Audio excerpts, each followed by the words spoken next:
The first time Arnold came to America, I took Louis backstage, and when Arnold went by us, I'll never forget, I looked at Louis' face, and he just looked at Arnold with awe. I thought God just... Mr. Olympia 7 times, Mr. Universe 5 times. Folks, would you please welcome Arnold Schwarzenegger. The name Arnold Schwarzenegger rises above the rest. Arnold was flexing on stage or Gold's Gym became world famous. There was one guy in a small, unassuming Hollywood gym who changed everything. His name was Vince Gironda, better known as the Iron Guru. Vince wasn't chasing trophies, and he never cared about being liked. He cared about results. He threw out the bench press, banned back squats, and came up with diets that sounded crazy, but worked better than anyone expected. And somehow, in this little old school gym, he trained everyone, from movie stars to bodybuilders, who would go on to become legends. And Vince wasn't your typical coach. He was blunt, stubborn, and way ahead of his time. And even if his methods made people roll their eyes back then, today you'll see his fingerprints all over modern bodybuilding. So who was the Iron Guru? And how did one man with a chip on his shoulder end up shaping the entire sport? Vince Gironda was born in the Bronx in 1917. His father was a Hollywood stuntman. My father was a stuntman, and he worked for Thanhouser and D.W. Griffin. So the family eventually packed up and moved west, right into the heart of Los Angeles. For a young Vince, that meant growing up surrounded by the magic and chaos of the movie industry. At first, Vince thought he'd follow the same path as his father. He tried his hand at stunt work, but it didn't stick. The spark came from somewhere else. A single photograph of John Grimmick, America's golden boy of muscle in the 1940s. Vince looked at that picture and realized something. If he wanted to stand out, if he wanted to carve a place for himself, he needed a body that turned heads. So he started lifting. Not in a glamorous Hollywood gym, but in the simple halls of the YMCA. Then he moved to the Easton Brothers gym, where he learned the basics. There, Vince was not only copying the routines of others, he was watching, tweaking, experimenting alongside as well. He wanted to know why things worked, not just how. By the late 1940s, he'd gone all in. And in 1948, he opened the doors to his own place on Ventura Boulevard in Studio City, Vince's gym. He had scraped together borrowed equipment, secondhand weights, and even built some machines himself out of welded steel and wood. It wasn't fancy, but every piece was chosen with purpose, designed to create the kind of physiques he believed in. A modest room, lined with mirrors, and packed tight with equipment, but it would soon become the most famous training ground in the world. But what made Vince's gym so different from every other iron pit in California? Vince's gym wasn't big, and it definitely wasn't pretty. From the street, it looked like just another storefront on Ventura Boulevard. But the moment you grabbed the 20-pound dumbbell that served as the door handle and stepped inside, you knew this was different. The gym was long and narrow, lined with mirrors and pine paneling. A thin red carpet ran across the floor, worn down from decades of footsteps. There was no air conditioning, no music, no wall of TVs. Just iron, sweat, and silence. The only sound that broke through was the clank of weights, or Vince's sharp voice cutting across the room if you broke one of his rules. And Vince had plenty of rules. Don't waste time between sets. Don't stand around chatting. Don't train sloppy. If you loafed, you were out the door. He wanted focus, discipline, and precision. Because to him, this wasn't a social club, it was a workshop. Some people loved that. Others never came back after the first day. Yet the ones who stayed swore by the results. Hollywood stars like Clint Eastwood, Denzel Washington, and Cher walked through those doors to prepare for roles. Bodybuilding icons like Larry Scott and Muhammad Makawi built legendary physiques here. Everyone who trained under Vince knew he was watching, ready to adjust the smallest angle of your wrist or the position of your elbow. But what exactly made Vince's method so different? Why did he tell people to throw out classic exercises like squats and bench presses, the very lifts everyone else swore by? That's where his philosophy comes in. Vince Gironda never had much patience for the so-called Big Three. In most gyms, the squat, bench, and deadlift were treated like gospel, but he saw them as the fastest way to ruin a physique. They built thickness where he thought it didn't belong, turning lifters into heavy, awkward shapes instead of polished athletes. To him, bodybuilding was never about how much iron you could move. It was about the way the body looked under the lights, the lines, the balance, the illusion that made muscle look like sculpture. The bench press was his prime target. He believed it overinflated the front delts, compressed the ribcage, and left the chest looking flat. The squat, he argued, thickened the hips and glutes until a man's proportions were ruined. And the deadlift, though impressive, did little for the kind of refined shape he wanted to see. At a time when most lifters chased heavy numbers, Vince chased refinement. He preached that it wasn't about lifting the most weight, but about sculpting a body that looked powerful and perfectly balanced. His philosophy went against everything the mainstream preached, but it gave his athletes a look that set them apart, and not just like powerlifters with tans. Now, if there's one thing Vince hated, it was wasted time in the gym. He believed workouts should be short and brutally effective, and that's where his most famous system came from, the 8x8 workout. It may sound simple, 8 sets of 8 reps for one exercise, but the catch? Your rest was cut down to 20 or 30 seconds between sets. That meant you weren't piling plates on the bar. You were using a moderate weight, moving fast, and letting the sheer density of work tear your muscles apart. Vince called it the honest workout because it humbled lifters. You couldn't fake your way through it. If you cheated on form or tried to ego lift, you'd be cooked by the third set. He also had other formulas: 6x6 for heavy density, 10-8-6-15 for shocking a muscle with varied loads, and countless supersets designed to keep you pumping nonstop. The pattern was always the same: minimal rest, maximum precision. He wanted you breathing hard, muscles swollen, veins lit up, and form still perfect. And the philosophy behind it? Vince believed muscle was built by time under tension, by squeezing every ounce of work out of a rep until the target muscle had nothing left to give.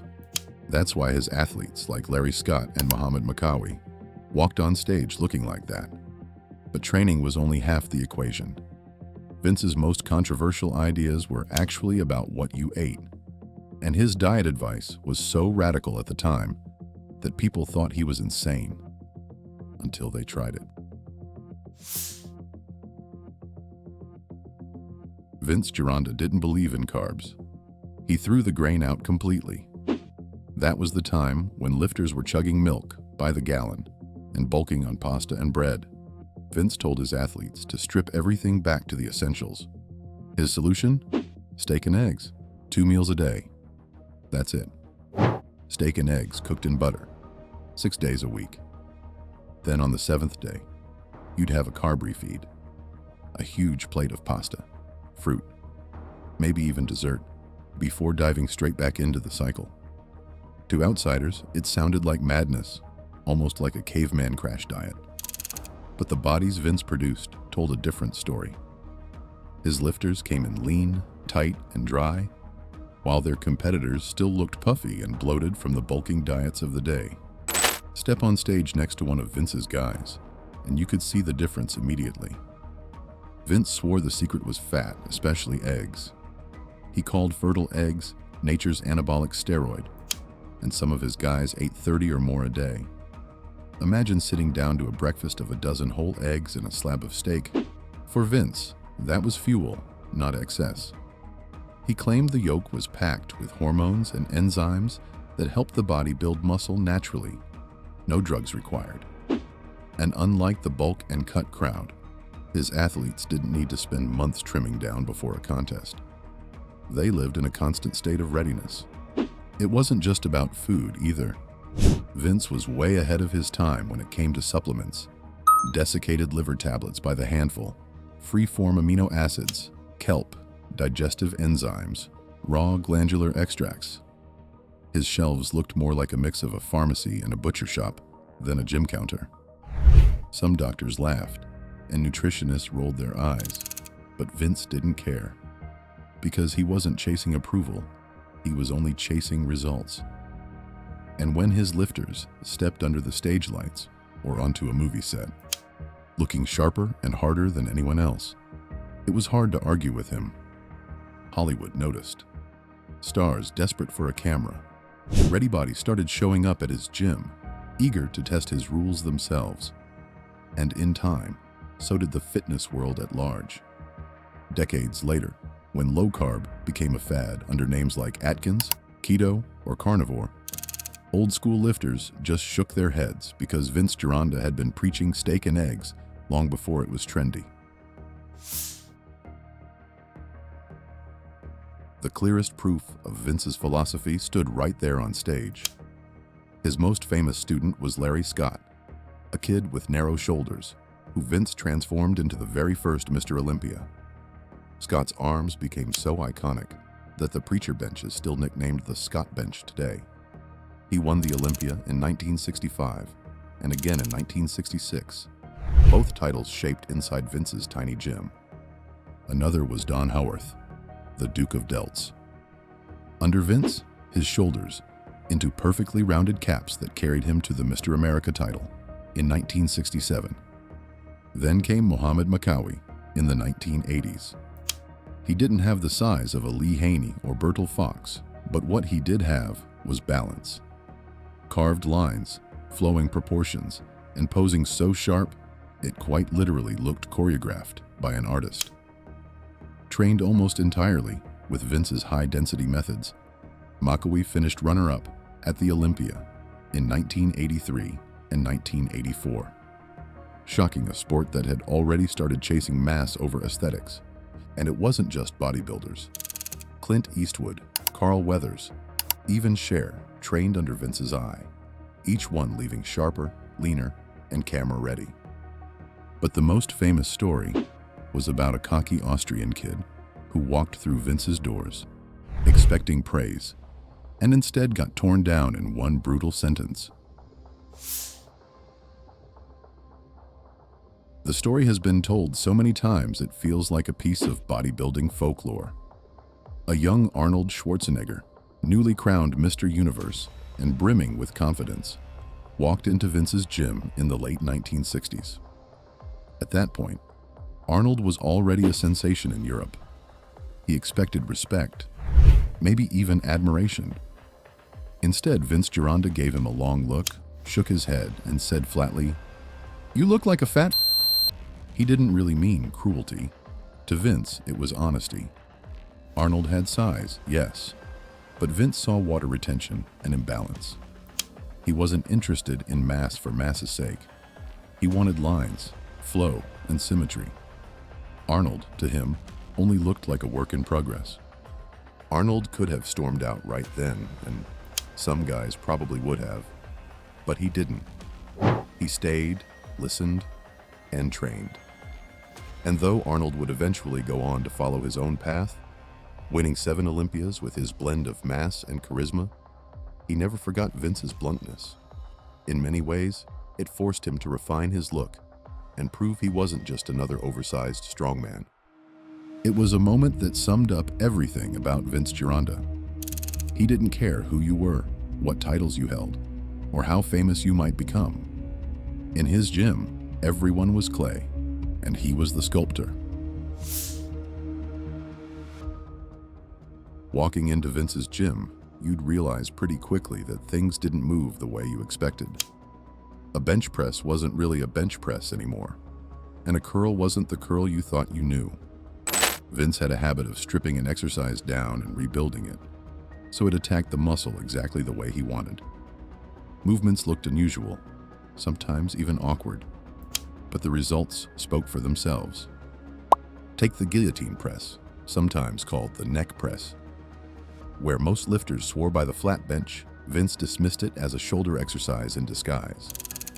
His fix was a wide grip, elbows flared, and the bar lowered high toward the base of the neck. Done right, it stretched the chest to its limit and built depth the flat bench never could. Done wrong, it punished your shoulders, which is why Vince drilled form like a hawk. Then came the drag curl. Instead of swinging a barbell with momentum, lifters had to drag it up against their torso, elbows pulled back, shoulders locked. No cheating, no showboating, just pain and growth in the biceps. His sternum chin-up pushed things even further. Rather than stopping at the chin, you leaned back, arched hard, and pulled until your sternum touched the bar. Brutal, yes, but it carved detail into the lats in a way no standard pull-up ever could. And then there were the Gironda dips. Unlike the upright triceps version, his had you leaning forward, chin tucked, feet crossed. You dropped deep, chest stretched like a bowstring, then drove back up. He swore nothing built the lower pecs better. Even sacred lifts weren't safe. Back squats, he claimed, ruined physiques with wide hips and glutes. His alternatives: sissy squats, hack squats, and front squats were designed to build thighs with clean lines instead of bulk. Word spread through Los Angeles that Vince had a different way of shaping a body, and soon actors and entertainers started showing up at his door, hoping to see what all the fuss was about. By the late 60s and 70s, Vince's gym slowly became the finishing school for Hollywood physiques. Directors and producers sent their stars to him when a script demanded broad shoulders, sharp abs, or a chest that filled the screen. Clint Eastwood trained there, quietly grinding away while Vince barked corrections. Carl Weathers, before he became Apollo Creed, used Vince's drills to sharpen his look for Rocky. Even Cher came through, shaping her stage body under his watch. The list reads like a roll call of classic cinema. Denzel Washington, James Garner, Robert Blake, David Carradine, George Hamilton, Eric Estrada. For Vince, fame meant nothing. He treated them like anyone else. If he told you your arms were soft, you did drag curls until they weren't. If he told you to drop carbs, you dropped them. There was no coddling, no Hollywood sugarcoating. And surprisingly, the stars loved it. Did you know Vince was the one who taught movie stars to do push-ups before stepping on set? That last-minute pump became a Hollywood tradition. But Vince's refusal to compromise didn't just make him beloved. It also made him an enemy of the mainstream bodybuilding world. If bodybuilding had a rule book, Vince Gironda seemed born to tear out the pages. While most trainers praised the squat as the king of lifts, Vince called it the killer of aesthetics. He swore it built thick hips and ruined the taper of the V-shape. Other coaches thought he was crazy. Vince doubled down, promoting sissy squats, hacks, and careful foot placement to sculpt thighs without widening the waist. Steroids were another battlefield. As the golden era quietly embraced them, Vince stood his ground. He warned they would wreck physiques and shorten careers, urging lifters to stick with eggs, liver tablets, and sheer discipline. That earned him respect from purists, but ridicule from those chasing size at all costs. Even the judges clashed with his ideals. Vince believed the stage should reward symmetry and flow, but by the 1990s, men like Dorian Yates and later Ronnie Coleman were dominating with sheer mass. To Vince, it was proof that the sport had abandoned artistry for shock value. His bluntness made him a cult hero, but also an outsider. He didn't have glossy magazine spreads or massive health clubs under his name. What he had was loyalty. Lifters who knew that, and whatever the critics said, his methods worked. But as time moved forward, life itself began testing him in ways no workout could prepare him for. By the 1980s and 90s, bodybuilding had shifted toward mass monsters, symmetry, and aesthetics. The values Vince built his career on were being drowned out by size. His gym, once buzzing with stars and champions, began to feel frozen in time. The red carpet, pine walls, and silence clashed against the chrome machines and pumping music of newer clubs. Crowds shrunk, but Vince refused to change. He wouldn't soften his methods. To him, bodybuilding had been hijacked by freaks, and he wanted no part of it.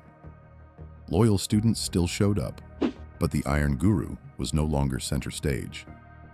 By the mid-1990s, money troubles and age forced his hand. Vince's gym closed, and in 1997, he passed away at 79. Yet his influence didn't die with him. His 8x8 training program is still called one of the hardest routines ever designed. His steak and eggs plan reappears constantly under modern names like keto or carnivore. The guillotine press, drag curl, and Gironda dip remain staples for those chasing physique detail over brute size. Today, Vince's name still sparks debate. Was he a genius ahead of his time or just a stubborn contrarian? Whatever the answer, his impact is undeniable. He trained champions, shaped movie stars, and forced bodybuilding to think differently. Vince was only trying to change the game, and in his own stubborn way, he did. He was never the friendliest trainer, and he definitely wasn't the easiest. But maybe that's why people still talk about him decades later. He told the truth, even when it hurt, and he built bodies that proved his methods worked. If you want more stories of the coaches, champions, and rebels who shaped the sport, hit subscribe and give this video a like. We've got plenty more legends to come.